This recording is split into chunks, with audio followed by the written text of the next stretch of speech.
Hi hello வணக்கம் welcome to திரை விமர்சனம்.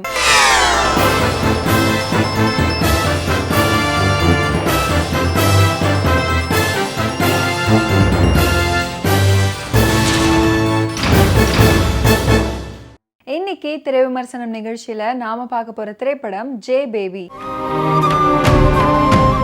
சின்ன வயசுல பிள்ளைக்கு தாய் எவ்வளவு முக்கியமோ அவ்வளவு முக்கியம் வயதானதுக்கு அப்புறம் தாய்க்கு பிள்ளையின் அன்பும் ஆதரவும் அப்படின்றத சொல்ல முயற்சி பண்ணியிருக்கு இந்த படத்தோட குழு.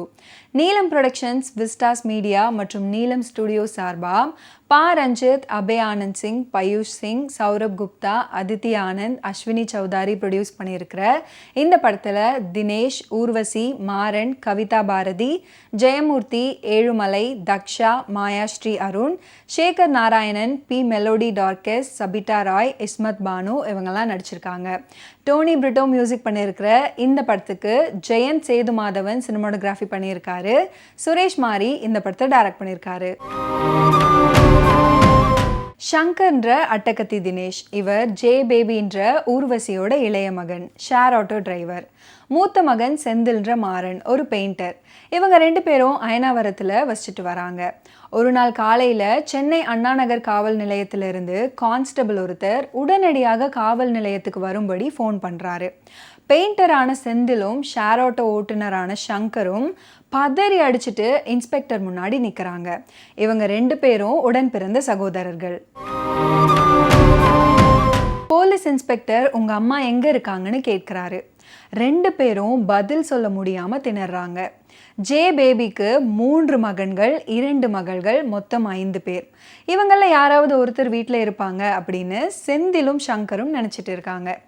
எல்லா இடத்துலையும் ஃபோன் பண்ணி விசாரிக்க அவங்க வரலை அப்படின்ற பதில் மட்டுமே கிடைக்குது. பதிலுக்கு இன்ஸ்பெக்டர் அவங்க இப்போ கொல்கத்தாவில் இருக்காங்க, உடனடியாக ட்ரெயின் ஏறி அவங்கள அழைச்சிட்டு வாங்கன்னு சொல்லி மூர்த்தி அப்படின்றவரோட மொபைல் நம்பரை அவங்க கிட்ட கொடுக்குறாரு. ஷங்கரோட முகத்தில் விழிக்கவே கூடாது அப்படின்னு விரோதியாக இருக்கும் செந்திலுக்கு அவரோட ஒன்றா ட்ராவல் பண்ண வேண்டிய சூழல் உருவாகுது. ஆனால் வேறு வழி இல்லாமல் 2 பேரும் ஒன்றா சேர்ந்து கொல்கத்தாவுக்கு பயணமாகறாங்க. அங்கே மூர்த்தியின் உதவியோடு தாயான பேபின்ற ஊர்வசியை அழைச்சிட்டு வர போகிறாங்க. அதுக்குள்ளே போலீஸ் ஸ்டேஷனில் இருந்து அவங்கள காப்பகத்துக்கு அனுப்பி வச்சிடுறாங்க. அதனால் ஒரு நாள் அங்கே தங்க வேண்டிய சூழல் 2 பேருக்கும் ஏற்படுது. அதுக்கு அடுத்த நாள் இன்ஸ்பெக்டர் கிட்ட லெட்டர் வாங்கிட்டு காப்பகத்துக்கு போனால் ஞாயிற்றுக்கிழமை அப்படின்னு அனுமதி தர மறுக்கிறாங்க. அடுத்து திங்கட்கிழமை செந்தில், ஷங்கர், மூர்த்தி இவங்க 3 பேரும் அங்கே போகிறாங்க. ஆனால் அங்கே பேபியை காணவில்லைன்னு சொல்கிறாங்க காப்பக பணியாளர்கள். எங்கே தேடியும் பேபி கிடைக்காம போக அம்மா கிடைத்தவுடன் நானே தகவல் சொல்கிறேன் அப்படின்னு 2 பேரையும் சென்னைக்கு அனுப்பி வைக்கிறாரு மூர்த்தி. ரயிலில் பயணம் செய்யும் ஷங்கருக்கு மனைவிக்கு குழந்தை பிறந்த தகவல் கிடைக்குது. அதே நேரத்தில் காப்பகத்தின் ஒரு பகுதியில் பேபி மறைந்திருந்த விஷயமும் ஷங்கருக்கு தெரிய வருது. சென்னை சென்று குழந்தையின் முகம் பார்த்துவிட்டு கொல்கத்தா வரலாம் அப்படின்னு ஷங்கர் சொல்ல செந்தில் அதுக்கு சம்மதிக்கல. தனக்கு நிச்சயிக்கப்பட்ட திருமணம் நின்று போய் தான் அவமானப்பட காரணமாக இருந்த பெண்ணோட தங்கையை தம்பி காதல் திருமணம் பண்ணிக்கிட்டாரு அப்படின்றதே அவருடைய வெறுப்புக்கு காரணம். கொல்கத்தா காவல் நிலையத்துக்கு கொண்டு செல்லப்பட்ட பேபி அங்கே இருக்கிறவங்க கலங்கி போகிற அளவுக்கு அடாவடியில் ஈடுபடுறாங்க. இது செந்திலுக்கும் ஷங்கருக்கும் தெரிய வருது. அதுக்கப்புறம் என்ன நடக்குது, பெற்ற பிள்ளைகளை விட்டு தாய் பிரிந்து போனதுக்கான காரணம் என்ன அப்படின்றது தான் இந்த படத்தோட மீதி கதை.